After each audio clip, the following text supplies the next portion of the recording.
Well, hello, beautiful friends. Welcome to the very first leadership room. And can I tell you that I've been dreaming about this for some time?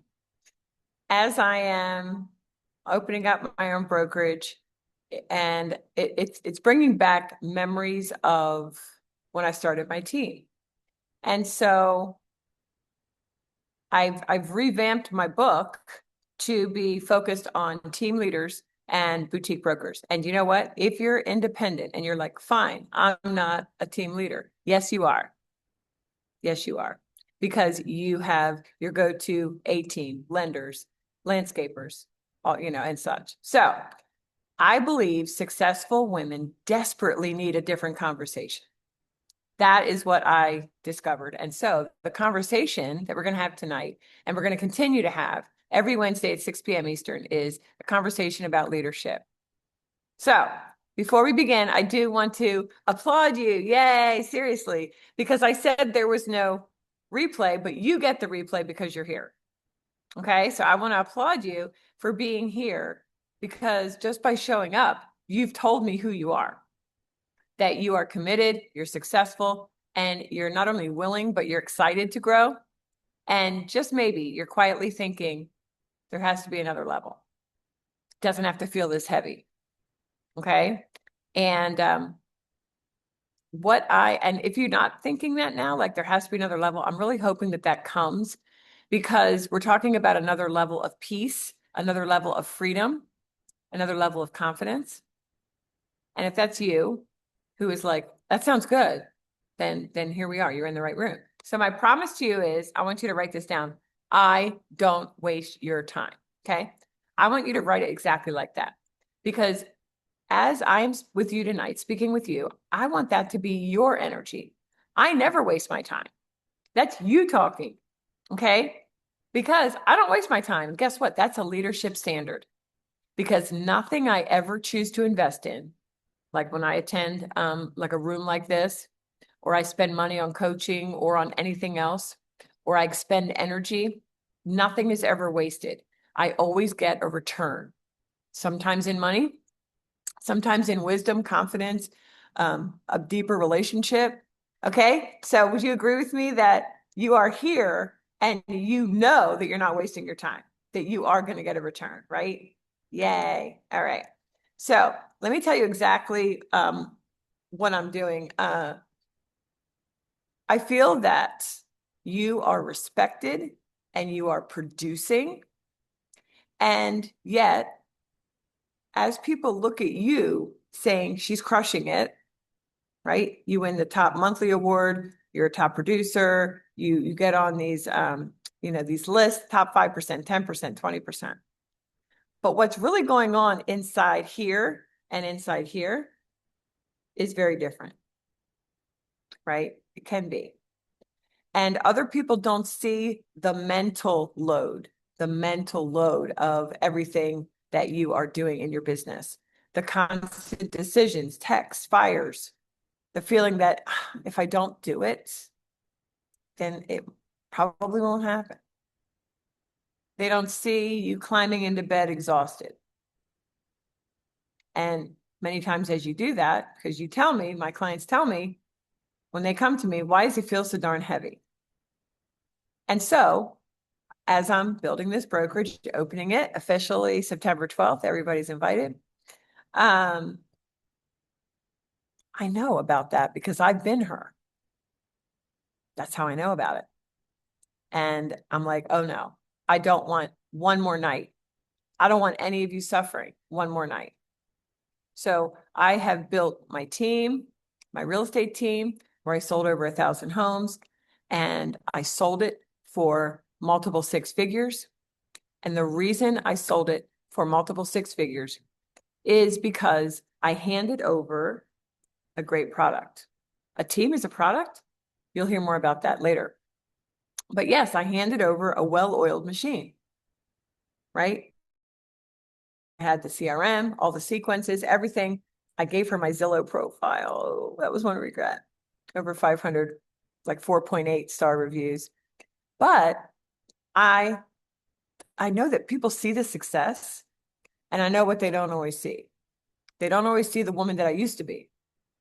Ladies, write this down. The woman who thought leadership meant being available, being needed. And sometimes that feels good, right? Like, ooh, the other agent in my office comes to me. I'm a leader. She comes to me. Like, because I can answer things, I can carry things, I don't know, like I can fry it up in a pan and that whole thing. Meaning I can cook, I can be a great mom, and I can, do all these things. And I really thought that that's what great leaders did. But I found out that that was totally wrong. I needed a different definition of leadership. And that's why this room exists. And that's why I changed the name of the Facebook group, because it's about your freedom, which is what leadership brings. Okay. I want you to understand that. So I need you to hear me, because I believe this with everything that I am. I do not believe God blesses women with successful businesses only for them to live their life feeling like they've become a prisoner inside of them. Right? I don't. I believe he blesses us so that we can serve people beautifully, right? We are to serve people, lead courageously. That's what leaders do. They lead, love our families deeply, and take vacations without guilt. How about that? Right?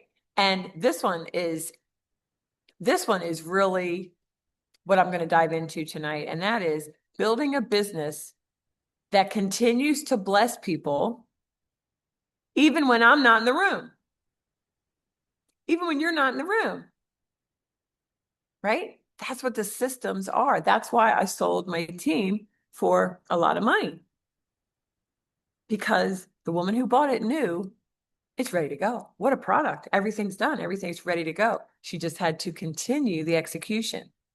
Ladies, that is leadership. When you do not have to be physically present in order for people to continually be blessed. So this room isn't for victims. We're not going to talk about how bad the market is or anything like that.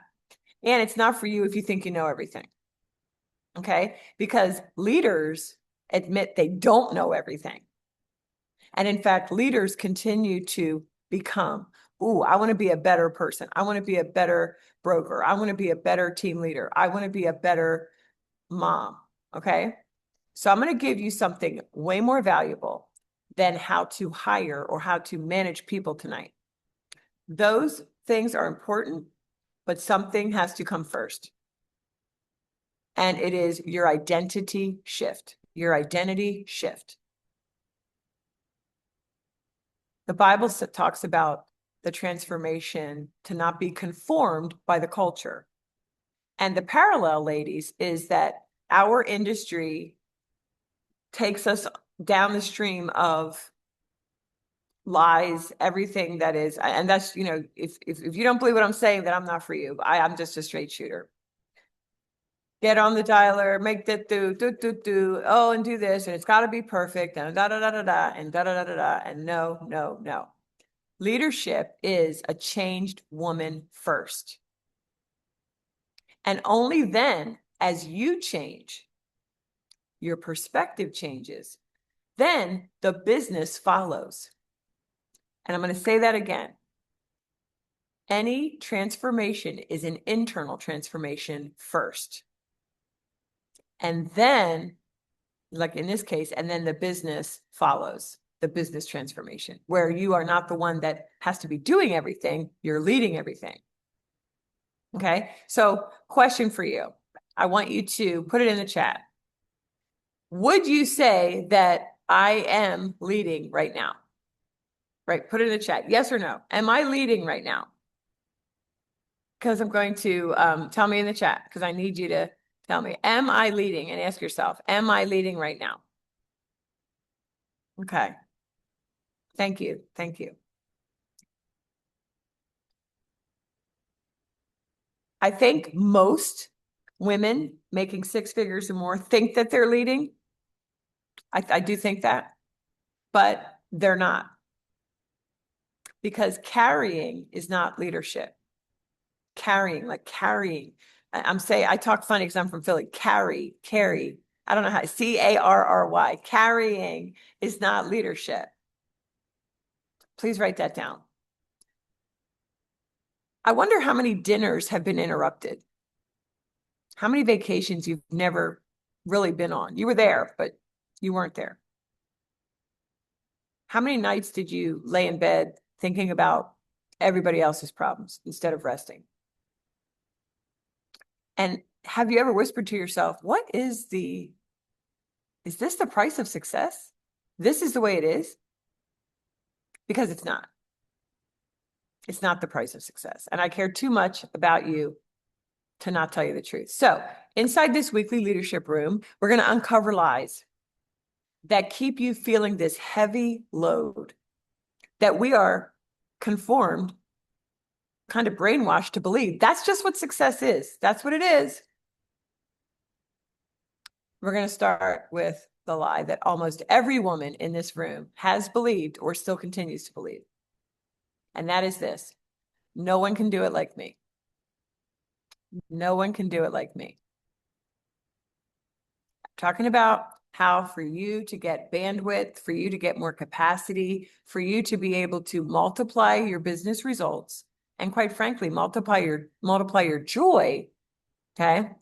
So I've been where you are. I found another way. Come with me. Okay. So I know when I say, but no one can do it like me, you're thinking, that's not a lie. You don't understand, Jan. My standards are super high. Nobody knows my clients like I do. I've delegated before, didn't work. I'm honestly faster. It's just faster if I do it myself. And look, I don't have time to train someone. And I know because I've said every one of those things. Your beliefs about the fact that no one can do it like you makes perfect sense logically, if your goal is to stay exactly where you are. Okay, I'm going to say that again. Your belief that no one can do it like me. No one can do it like me. That's what you tell me. That is very logical and it makes perfect sense if your goal is to stay exactly where you are. But those thoughts, that thought will never take you where you're praying for God to take you.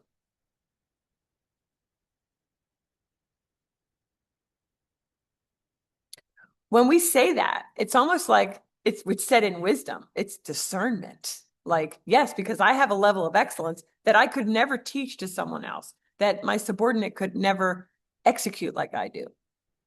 But I want to share with you the truth is that as we peel back the layers of what's really under that, it's something very much deeper, and it's fear and it's control. And it's what the brain does in wanting to stick with the familiar, even if the familiar creates a hell for you, rather than jumping to the unfamiliar, right? So it's because, hey, I'm the one who carried this business for all these years, and I'm a top realtor. So I'm the only one who can. And I've tried this before. So with love, like your big sister, I want to tell you that belief did well for your business. But right now it's limiting it. If you're making over 6 figures and every year you are continually around the same figure, maybe you go up a little bit, it is that exact reason. The very belief that helped you become successful is now the belief keeping you from stepping firmly is a key word there, into your next level. So, I mean, when I had my team, I remember thinking, well, if I don't check it, it won't be done right. Anybody else? If I don't answer that text now, my client will think I don't care. Anyone? Not just me. Team leaders. If I don't review that file, something might get missed.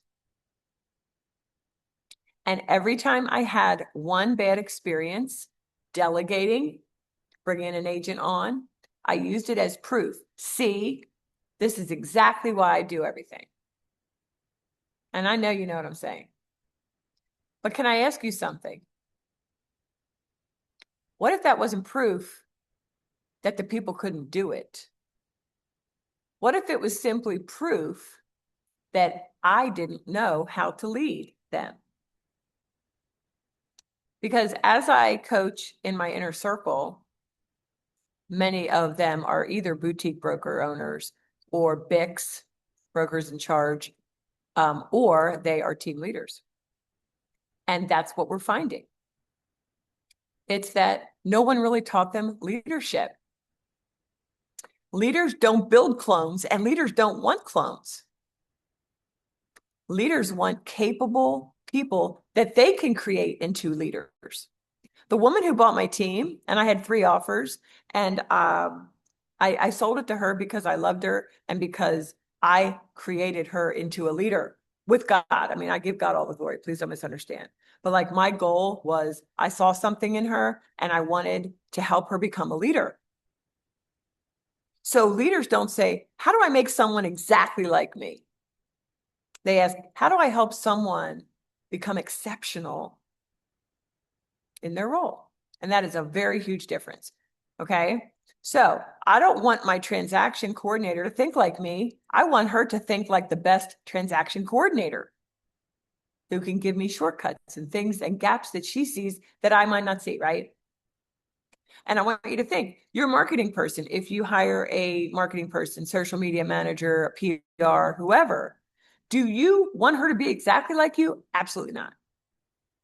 Right? You want her to know how to PR, public relations you, how to market you better, and really lead from her area of expertise, right? Or your operations person or your admin.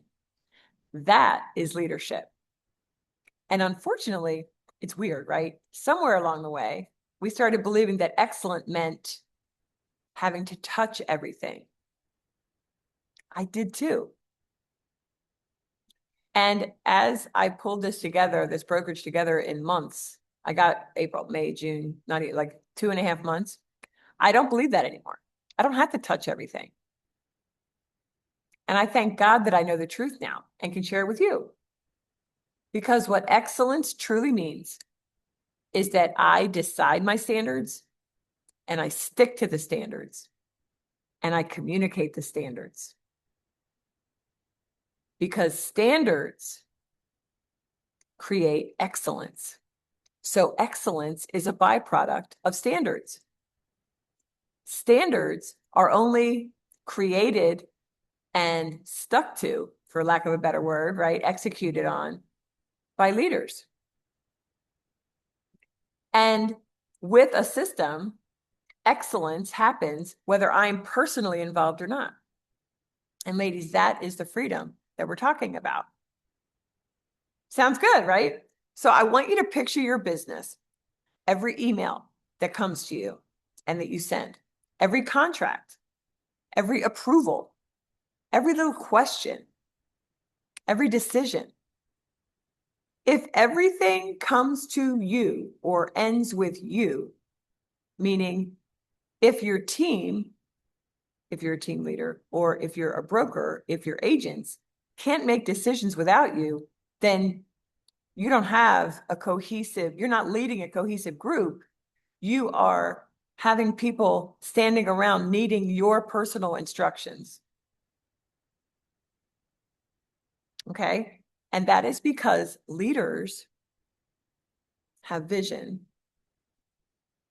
and their vision is created into a mission, right?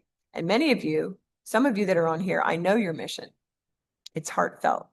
It's repeated over and over to me in emails, to on your social media. And ladies, that is what leaders do. Okay? That's true leadership. So if you are not repeating, rinse and repeat, rinse and repeat, rinse and repeat, then no one is understanding what your mission is. And the lack of communication thereof is what is creating this perpetual delegation doesn't work for me. It's better for me to do it myself. So we have to be honest with ourselves and say, okay, The last time I hired an admin, the last time I hired a TC, what was the problem? And if you're really honest, it probably came down to communication that wasn't clear. Communication that wasn't clear. And so what happens in that lack of strong leadership, leadership excellence, whatever you want to call it, is that we become irritated, overwhelmed, almost resentful of the business. And that is why you secretly feel guilty taking a vacation, because your business has been paper clipped together around your availability. Okay. Sometimes do you feel like you had an intention this morning, and I want you to think about your day. And right now it could be 3:20 if you're in on the West Coast, or 6:20. But in any event, up until this time, when you woke up and had an intention, have you seen that through? Or did somebody else's question, problem become squished into your availability such that it pushed out the very thing that was your priority for the day? But leadership, on the other hand, organizes your business around your standards, right? So that you're not rushing when someone says there's an emergency. I helped 2 clients already today save a deal. Both clients, one was on the listing side, one was on the buyer side. Both clients are in my inner circle, and they reached out to me and told me the situation. And one was brought back to life by noon, and the other one was just a few minutes before I came in here, because of a leadership thought and execution. So the successful people, women, who are the most exhausted are the most who need to hear this. Okay, because for a while, being the one everybody comes to feels good, until one day you realize, I feel trapped. Like, I don't even feel valuable anymore. So I want you to understand that your value does not come from being needed. Your value comes from what you have built, right? So the value, when I wanted to sell my team and move to another market, the value in getting multiple 6 figures for it was because I gave her a move-in ready home. Okay. I gave her a business that ran like clockwork. I was the owner, team leader. Nope, she bought it. Now she is. The admin started working for her. The TC started working for her. Everything that we had in place, all the relationships, I introduced. Well, they knew her because she was on my team. And we went and had a powwow, and boom, she was off to the races with 0 downtime. Okay. The team players knew their role. Clients felt the structure in a calm, well-communicated client experience that resulted in her. I think she now has 5 different branches of her own brokerage. Okay. So before next Wednesday, because we're going to be together every Wednesday and I'm not done, I'm going to tell you how to ensure that your listings are get amazing results. Okay. So before next Wednesday, however, I want you to answer one question, not 2, not 5, not 10, just one. What do you continue to carry to this day that someone else should be responsible for? Right? What am I carrying that someone else should be carrying? So that you can step into leadership. Okay? These are lower level things that are repeated, right? So your marketing, your sequences, your client experience, your TC, your admin. Okay? Another way to say it is, what am I still holding on to with all I've got for responsibility, right? Responsibility for that someone else should be responsible for. Okay. And I want you to remember this sentence. We don't build a business that needs you more. We build a business that reflects you more. Okay. What does that mean?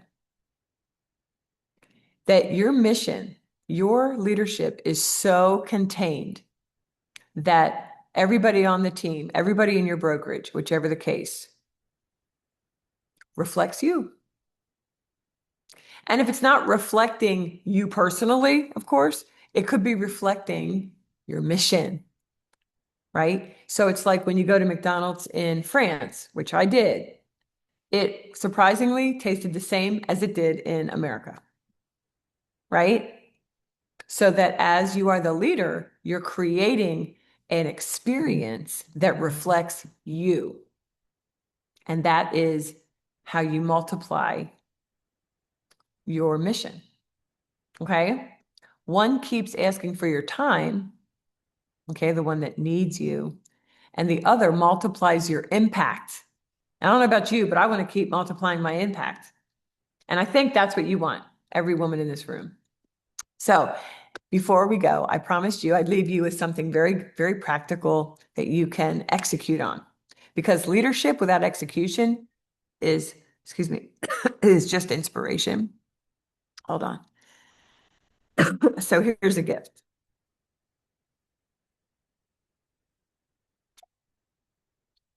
The one idea that has literally helped my clients create stronger businesses without overworking. It's for listings. And it's resulted, I don't know what's wrong, guys.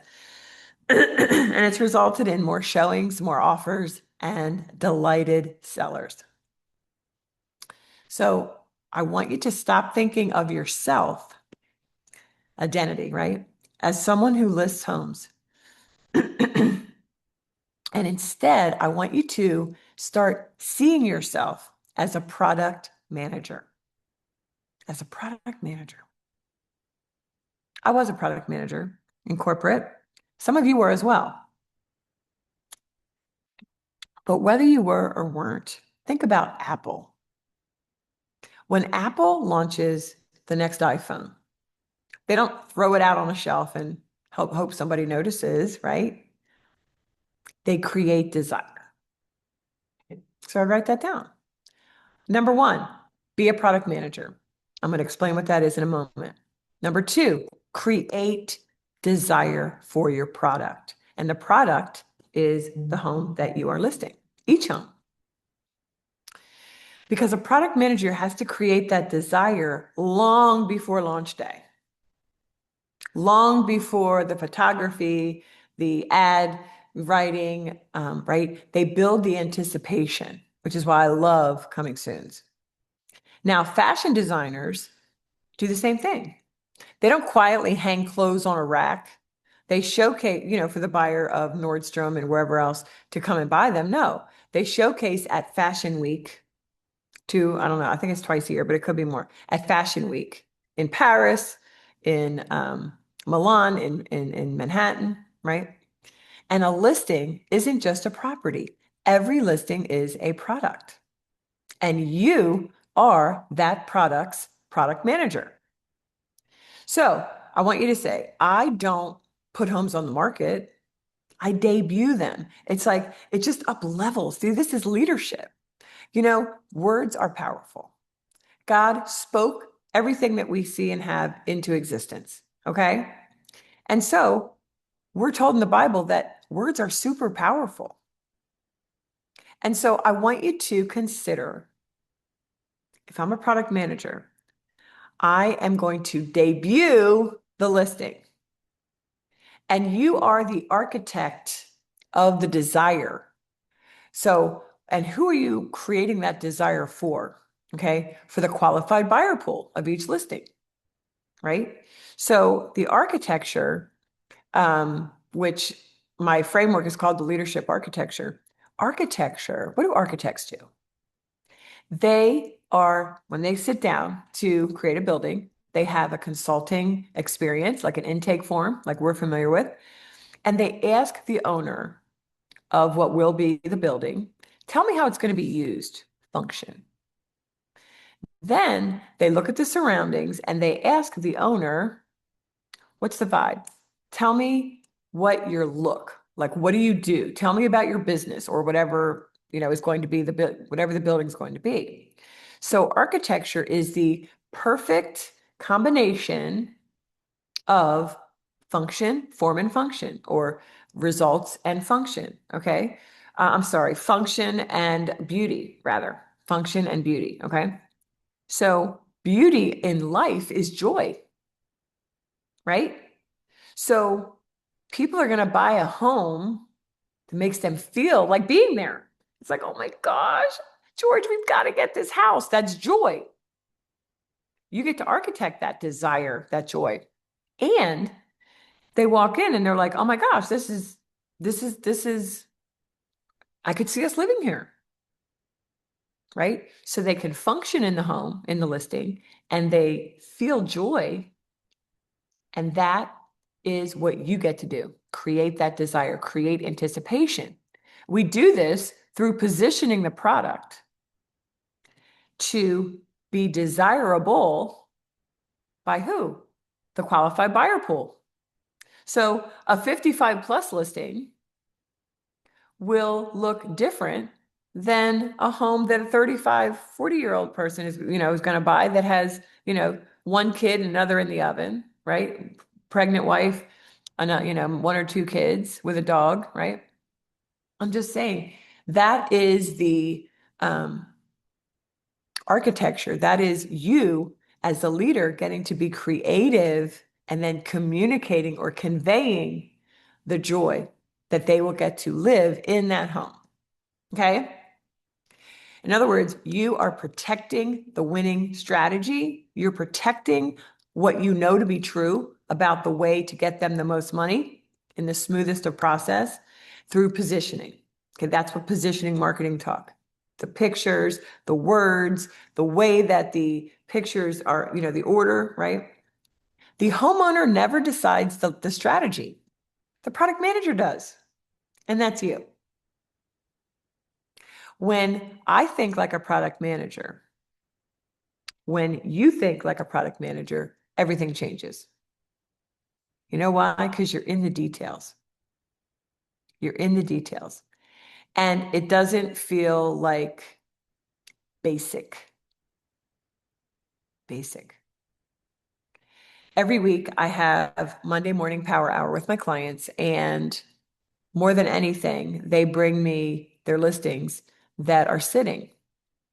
And it is always a positioning problem, meaning the way that it presents, the pictures, the way that the rooms are laid out, like the furniture, is not incongruency, right? It's incongruent. So it's not in alignment with the way the qualified buyer wants to see it.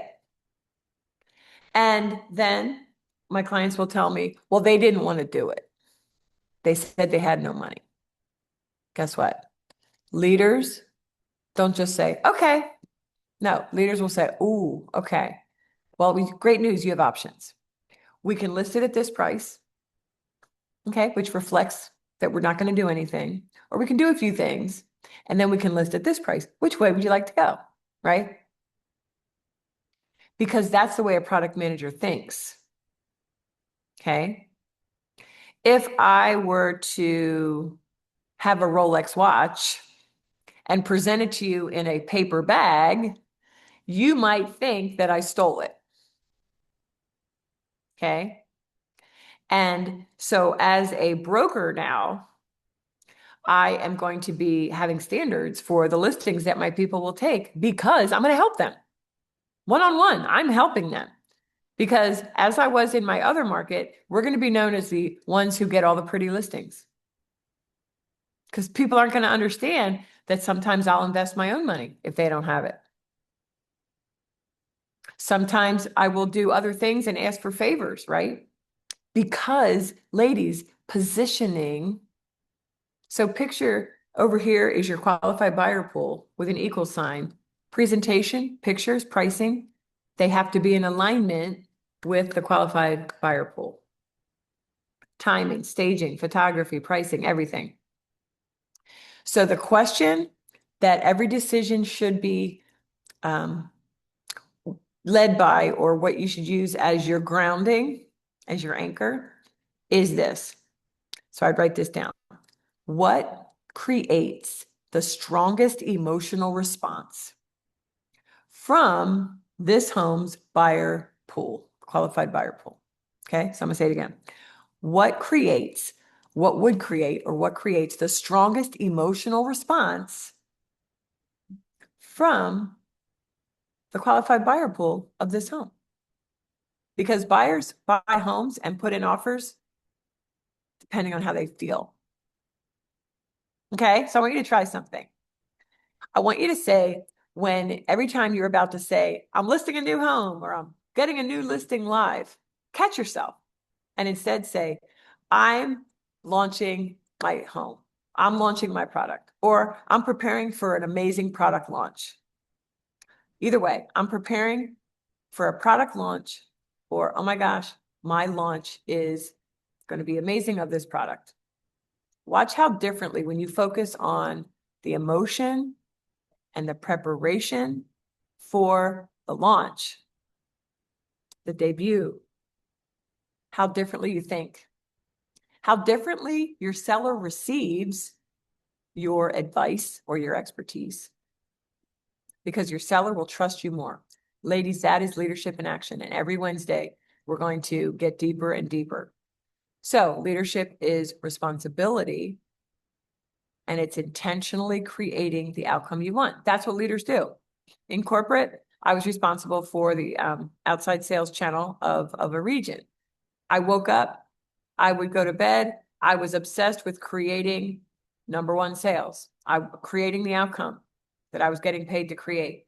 Okay. As an entrepreneur, I have a desired outcome. As an entrepreneur, you have a desired outcome. So leaders have no time to talk with other people about how terrible anything is.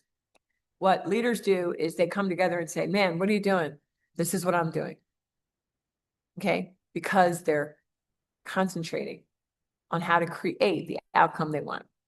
Okay. So finally, this is the bow that ties everything together. Are you with me? The bow that ties everything together. Okay. This same principle applies to your business. Your business is a product. I kind of already said that when I was talking to you about how I sold my business.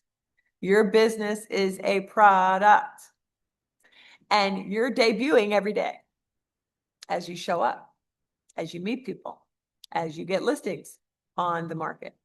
Every email, every conversation, every client experience, every standard, right? Every system.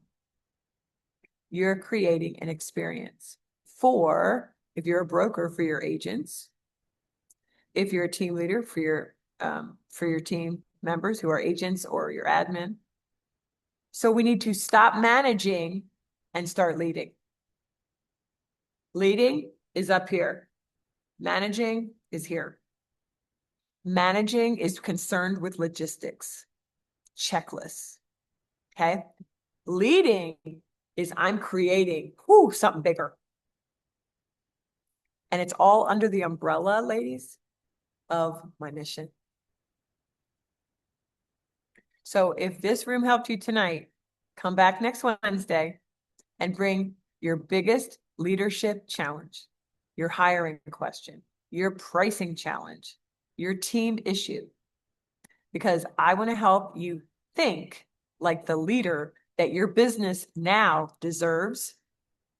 Don't you want to be the leader that your business deserves? Because there are people out there that God has lined up, and you are the one, or your team members are the one who would help them best.